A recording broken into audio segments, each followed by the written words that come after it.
নমস্কার বন্ধুরা, বিথিকার পাঁচমিশালিতে তোমাদের সবাইকে স্বাগত। আশা করি তোমরা খুব ভালো আছো, সুস্থ আছো, আনন্দে আছো।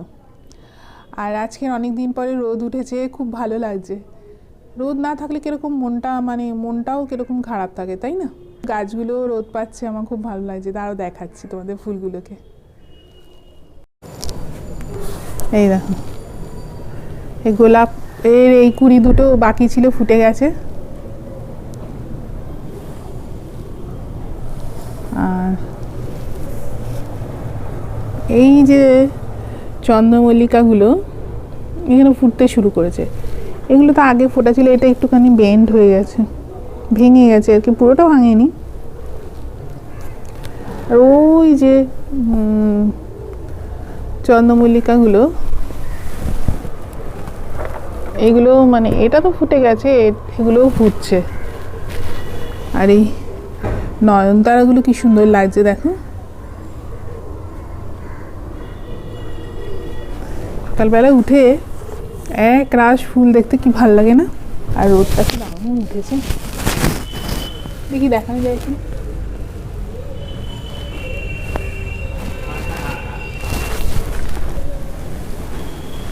সকালবেলা উঠে চোখের সামনে ফুল দেখতে তো আমার খুব ভালো লাগে। যে এখানেও কিছু ফুল আছে, এটা তো পিটুনিয়া, আর এটা হচ্ছে ব্লু ডেজি। এখানে এই কালারের আর কি নয়নতারা। এগুলো কি ফুল বলো তো? কুলেখাড়া গাছে ফুল ফুটেছে দেখো। এখানেও নয়নতারা আছে। আমি ছাদে চলে এসেছি, এখানে দেখছি একটা জবা ফুল, এটা ফুটে আছে। কি সুন্দর লাগছে জবা ফুলটা। এখানটা অনেক কুড়িও আছে এই গাছটার। এইটা লাল জবা হয়েছে। এখানে দেখো কত নয়নতারা হয়ে আছে। আর তারা আমার লেবু গাছ দেখাচ্ছে। এই দেখো আমার লেবু গাছ, দেখো একটা ফল, অনেক লেবু এসছে বেড়ে। এবার কটা হবে সেটাই হচ্ছে কথা। ভীষণ আস্তে আস্তে লেবু ফলগুলো না বড় হয়। হয়েছে প্রচুর,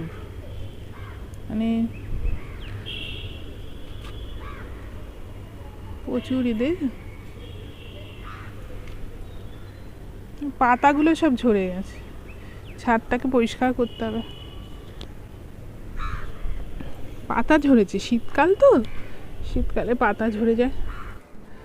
আর আমি তোমাদের সেদিনকে দেখালাম না যে একটা কুর্তি আমি একটুখানি চেঞ্জ করেছি তার রূপ, তো সেটা পরে আমি রাত্রিবেলা একটা জায়গায় গেছিলাম। কি বলো তো, সেদিন না আমাদের একটা বিয়ে বাড়ি ছিল, তো বিয়ে বাড়িটায় আমরা যেতে পারিনি। আর তার জন্য একটুখানি মনটা খারাপ ছিল। বিয়ে বাড়িতে যায়নি হচ্ছে আমার ছেলের ভ্যাকসিন নেওয়া হয়নি, তাই তো তার জন্য আমি আর ছেলে মিলে রাত্রিবেলা ট্রাম ডিপুতে একটা ধোসার রেস্টুরেন্ট আছে, ছোট্ট কিন্তু খুব সুন্দর, আর ধোসাটাও দারুণ খেতে হয়। যারা বেহালায় থাকো তারা তো জানো নিশ্চয়ই। তো ওই পান্না অয়েলের অপোজিটে, তো সেখানে গেছিলাম। সেখানে গিয়ে কী কী খেলাম সেই সব ভিডিও আমি তোমাদের সাথে শেয়ার করেছি। আর তারপর আমি আমার নতুন মাইক্রোওয়েভে কী রাঁধলাম প্রথম, সেটাও তোমাদের সাথে শেয়ার করেছি। আর একটা রেসিপিও শেয়ার করেছি। পুরোটা দেখো কিন্তু, হ্যাঁ। আর ভালো লাগলে লাইক আর শেয়ার করো, আর কমেন্ট করতে ভুলো না যেন। তোমরা বড্ড বেশি কম, খুব কম কমেন্ট করো, একটু বেশি করে কমেন্ট করো। আমিও তোমাদের দেখি, তোমরা তো আমাকে দেখতে পাচ্ছ, আমি তো তোমাদের দেখতে পাচ্ছি না। আর ভিডিওটা শুরু করার আগে বলি বন্ধুরা, যারা এখনও আমার চ্যানেলটিকে সাবস্ক্রাইব করোনি তারা প্লিজ সাবস্ক্রাইব করে নাও। পাশের বেল আইকনটি প্রেস করতে ভুলবে না, তাহলে আমার নতুন ভিডিওর নোটিফিকেশন তোমাদের কাছে সহজেই চলে যাবে।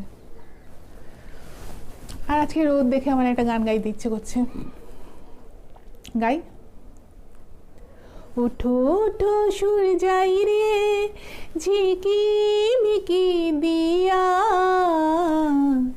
কালকে তুমি আধার রাতে কোথায় ছিলে গিয়া গো, ওঠো ওঠো সূর্যাই রে। তাহলে চলো ভিডিওগুলো দেখে নিই। এই সেই রেস্টুরেন্টে চলে এসেছি। এটা পান্নারি রেস্টুরেন্ট, সাউথ ইন্ডিয়ান রেস্টুরেন্ট। এর দুটো দেয়ালে দু রকমের ছবি, এক দেয়ালে হচ্ছে তোমার পুরনো কলকাতার ছবি, আর একদিকে কালারফুল কলকাতার ছবি। ছোট্টর মধ্যে খুবই সুন্দর।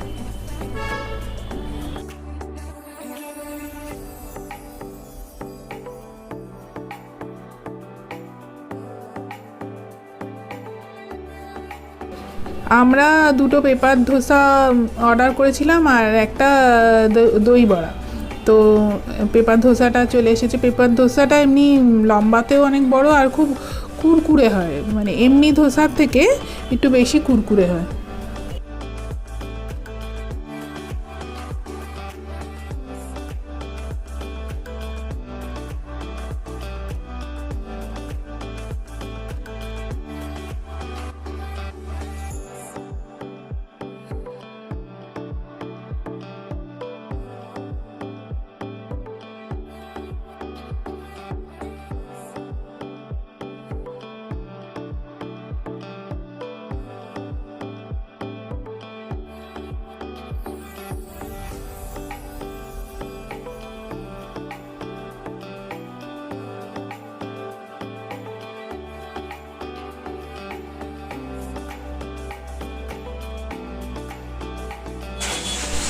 আর এই দই বড়াটা মানে জাস্ট অসম ছিল, এত ভালো লেগেছে খেতে কি বলবো।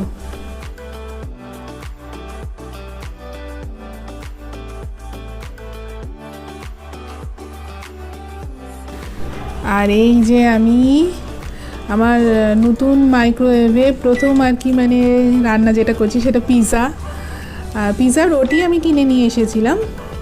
তারপরে টপিংগুলো আলাদা করে আর কি কড়াইতে করে উপরে দিয়ে চিজ মানে মজরেলা চিজ দিয়ে তারপরে মাইক্রোওয়েভে কনভেকশনে আমি 6 মিনিট মানে রেখেছিলাম।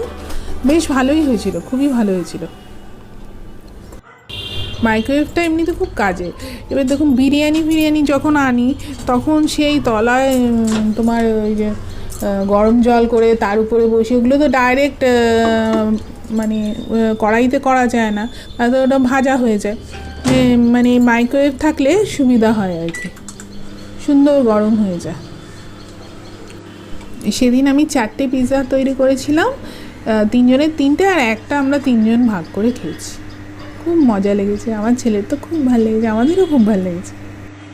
প্রথমেই ভেবেছিলাম কেক তৈরি করব, কেকের সব কিছু কিনেও নিয়ে এসেছিলাম, কিন্তু লাস্টে কেক তৈরি করা হলো না, পিৎজাই করা হলো।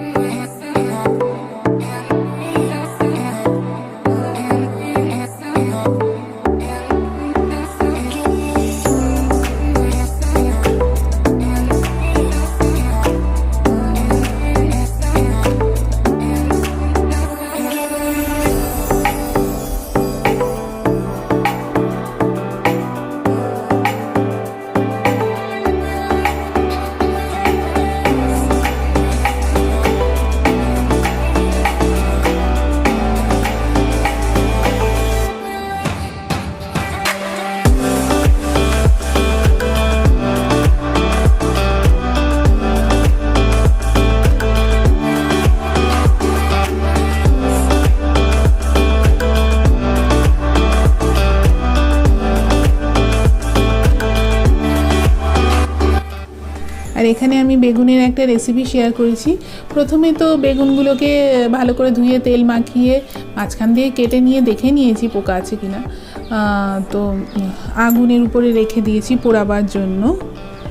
অনেকে এর মধ্যে ভেতরে রসুন ঢুকিয়ে দেয়, তো আমি তখন ঢোকাইনি বলে পরে রসুনগুলোকে পুড়িয়ে আমি বেগুনের মধ্যে দিয়ে ঢাকা দিয়ে দিয়েছিলাম, যাতে গন্ধ হয়ে যায়, রসুনের একটা গন্ধ। এই রেসিপিটা খুবই সোজা কিন্তু খুব ভালো খেতে, অনেকেই জানে, আবার যারা জানে না বা নতুন গৃহিণী তারা দেখে করতে পারে আর কি। বেগুনগুলোকে পোড়ানো হয়ে গেলে এপিট ওপিট করে তারপরে বাটির মধ্যে নিয়ে ঢাকা দিয়ে রেখে দিতে হবে। আমি টমেটোটাও পুড়িয়ে নিয়েছি, আর রসুনগুলো বললাম না, রসুনগুলো আমি সাঁড়াশি দিয়ে চেপে পুড়িয়ে দেখুন দেখো ওর মধ্যে রেখে দিয়েছি, দিয়ে আবার ঢাকা দিয়ে দিয়েছি যাতে একটা রসুনের ফ্লেভার হয়ে যায় ভালো, পোড়া ফ্লেভার। এই যে দেখাচ্ছি, রসুনগুলোকে রেখেছিলাম, এবার বের করছি। এবারে এই পোড়া খোসাটাকে একটুখানি মানে আঙুল দিয়ে তুলে দেওয়া যাবে, কোনো অসুবিধা হবে না। ঢাকা দিয়ে রাখাতে ওই ভ্যাপারে ওগুলো নরম হয়ে গেছে, এমনি উঠে আসবে ওগুলো। আর একটু তো আমি রেখে দিই, তাতে টেস্টটা ভালো হয়। এই রেসিপিটা ভাত দিয়ে তো খুবই ভালো লাগে, তবে রুটি দিয়ে ভালো লাগে। আমরা তো রুটি দিয়ে খেয়েছি, আর পরোটা দিয়েও ভালো লাগে, তারপরে নান রুটি দিয়েও ভালো লাগে, তন্দুরি রুটি দিয়েও ভালো লাগে, সব রকমভাবে ভালো লাগে।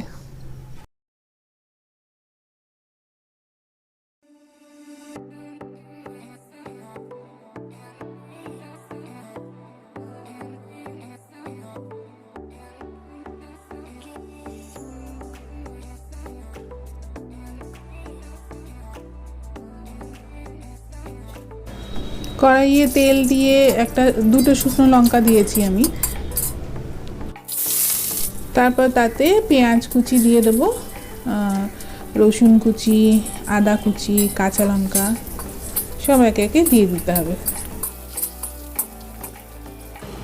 পোড়া রসুনগুলো আমি ওর মধ্যে দিয়ে দিচ্ছি, তারপরে আমি আলাদা আরও কেটে রেখেছিলাম সেই রসুন কুচিগুলোও দিয়ে দিলাম।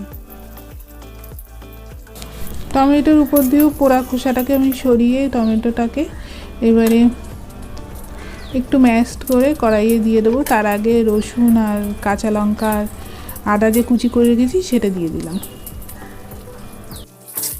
রসুন কুচি আর একটু ছিল সেটা দিয়ে দিলাম।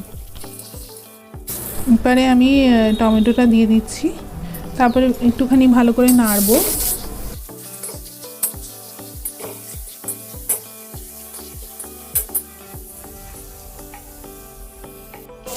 এবারে একটু হলুদ দিয়ে দিয়েছি,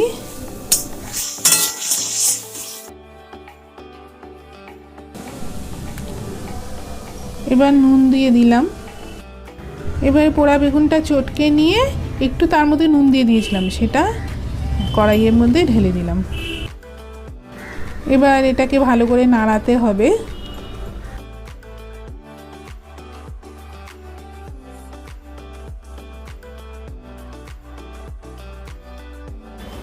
এইবার তার মধ্যে এক মুঠো ধনে পাতা কুচো করে কেটে দিয়ে দিচ্ছি। এবারে আবারও একটুখানি নুন দিয়ে দিলাম, আমার মনে হলো নুনটা একটু কম হবে তাই দিলাম আর কি।